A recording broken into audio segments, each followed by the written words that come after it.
This is Varsha's Education Academy. In this session, we are going to see the very important subject of analog circuits, and the topic is rectifier. See, this topic is very important. There were three types of rectifiers. As you are aware, there were three types of rectifiers, right? What are those three types of rectifier? So, major type or half-wave rectifier and full-wave rectifier. And one more type is bridge rectifier. So it is a type of full wave rectifier, right? So these three are the major categories of rectifiers, and from these three rectifiers they won't ask any circuit based questions. Mainly they may ask from half wave rectifier. For any competitive exam point of view I am teaching.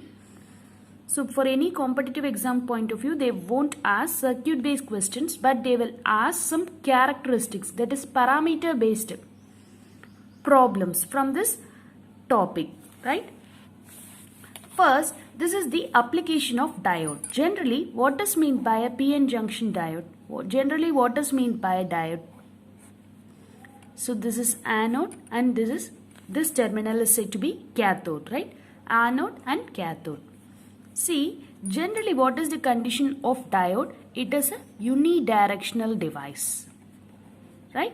It is a unidirectional device. So it will allows the current only in one direction.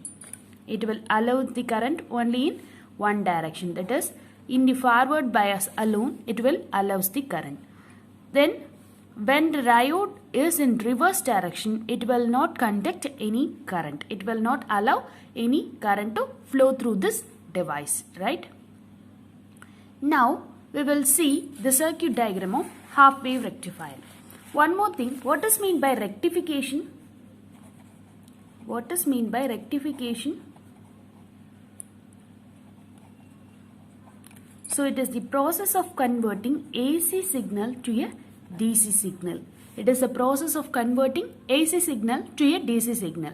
So the device which is used for this rectification is said to be the rectifier. The device which is used for the purpose of this rectification is said to be rectifier, right? So these rectifiers are three types. Now we are going to see the half wave rectifier, right? Half wave rectifier.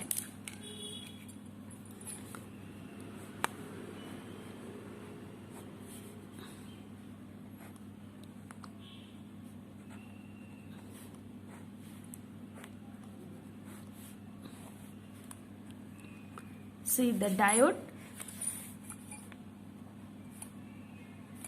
This diode is connected with the supply voltage as well as the load resistance, right? First, let us assume this diode is an ideal diode, right? And I am assuming our input signal is a sine wave. T by 2, T 0. This is our Vm. Right, V input signal, and this is our Vm, right? Now this is our input signal applying across this diode, and this diode is connected with the load resistance. Now let us assume this ideal diode. This diode is the ideal diode. So while conducting positive half cycle, this diode will become forward biased, right? See here, listen carefully. This positive half cycle is entering into this diode. So this anode part is connected with this positive half cycle, right? So this diode is said to be forward biased. So forward biased in the sense we can replace this diode with the closed switch. While assuming this diode as a ideal diode, we can substitute this diode as a closed switch, and this is our load resistance. So entire signal from the input will enter into the will find across our load resistance, right? So the entire positive half cycle will reach as our load resistance. So our output will be like this. So from 0 to T by 2, the same Vm we are getting at the output. This is our output V naught. Across the load resistance, the output voltage is said to be V naught, right? Now, from T by 2 to T, what will happen? That we are going to find, right? See, from, this is for positive half cycle. That is from 0 to T by 2, right? So, the diode is replaced with a closed switch. Now, for negative half cycle, this diode, this ideal diode is replaced with the open switch. This ideal diode is replaced with the open switch.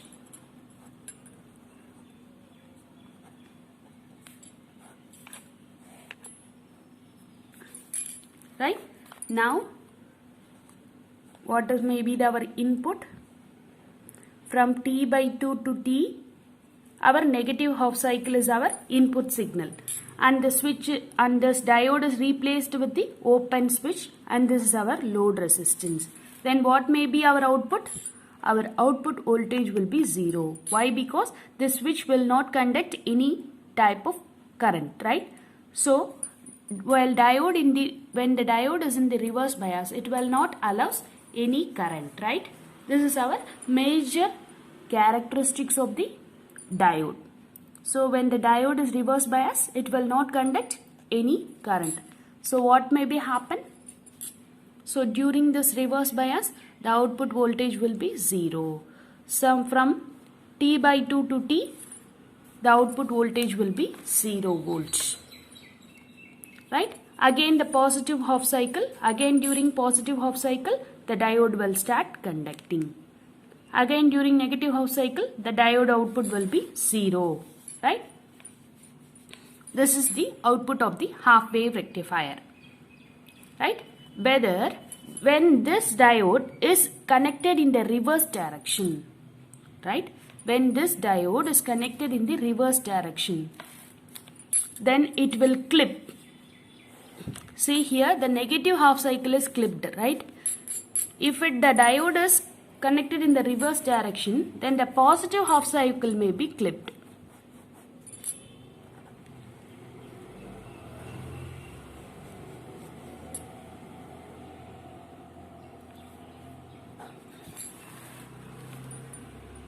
See, this is the other type of circuit.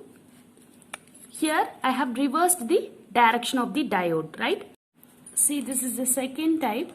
That is, I have connected the diode in the reverse direction. Right? See, the cathode is connected to the supply voltage and the anode is connected to the load resistance. Right? Now, while considering positive half cycle, this is our input signal. See, I am assuming this one as V in and this one as V out. Right? V out, that is voltage across this load resistance. So, while considering positive half cycle, this diode will become reverse bias. Reverse bias in the sense we have to replace this diode, ideal diode, with the open circuit. So, at this open circuit, what will happen to the voltage across this load resistance? Will become 0 volt. So, it will become 0 volt. Right?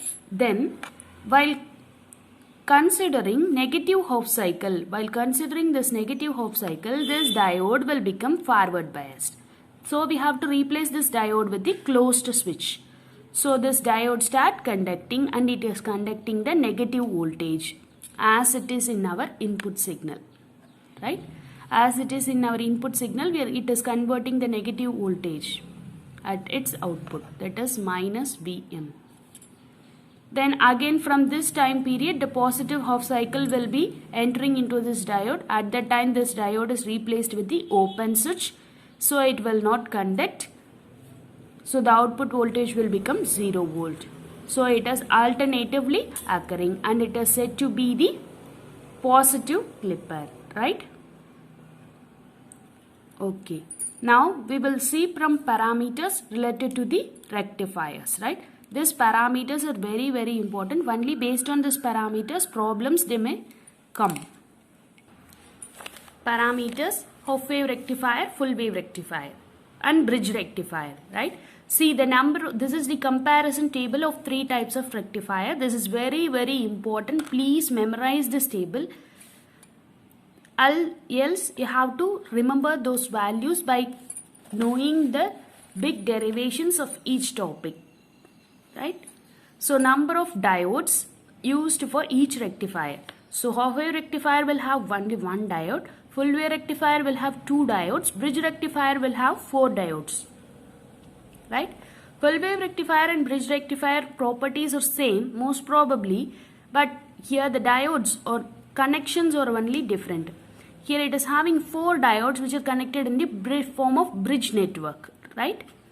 So maximum efficiency. What does mean by efficiency generally? So efficiency is the ratio of DC output power by AC input power. Generally efficiency is said to be output by input. Here our output power is DC power and our input power is AC power. So DC output power by AC input power, which is equal to PDC by PAC. And remember those values: 40.6, 81.2 and 81.2. Then VDC. VDC is voltage at DC voltage. So Vm by pi, 2 Vm by pi, 2 Vm by pi, right? Then I average current. So IDC by 2, IDC by 2. Then ripple factor. Generally what does mean by ripple factor? Ripple factor is RMS value of AC current by the DC value of component. Vrms by Vdc is the ripple factor. So for half wave rectifier it is 1.21. For full wave rectifier it is 0.48. For bridge rectifier it is 0.48. So ripple factor in the sense it is RMS value of AC component by DC value of component. Then transformer utilization factor. Transformer utilization factor is DC power by the AC rating of the transformer. See, generally we can replace the supply voltage with the transformer. That transformer rating should be in the denominator. So DC power delivered to the load by the transformer rating, AC rating of the transformer, right? This is the formula for transformer utilization factor. So 0.287, 0.693, 0.812. Then peak inverse voltage. So peak inverse voltage is the maximum reverse voltage that a diode can withstand without destroying the junction. That is said to be the peak inverse voltage. So peak inverse voltage is the maximum reverse voltage that a diode can withstand without destroying the junction, right? So it is the peak of the negative half cycle. It is the peak of the negative half cycle and the values are Vm, 2Vm and Vm. So for half wave rectifier it is Vm, for bridge rectifier it is Vm, only for full wave rectifier we are having 2Vm. Then form factor. Already we have seen this parameter, that is what does mean by form factor? It is RMS value by average value. RMS value by average value. What is the formula for RMS value? Vm by 2. Average value Vm by pi. So Vm by 2 by Vm by pi. So our answer for half wave rectifier is 1.57. This one is 1.11 and 1.11. Then peak factor. Peak value by RMS value. So it is the ratio of peak value to the RMS value. So 2, root 2 and root 2. So these are the important parameters regarding the 3 types of rectifiers. So please remember this table is very, very important. Even for solving so many problems, they will ask this parameter values. These formulas and this parameter values are very important in the topic of rectifiers, right? So thank you all. Thank you for watching this video. If you like this video, do subscribe my channel. If you having doubts, do comment in the comment box. Thank you all.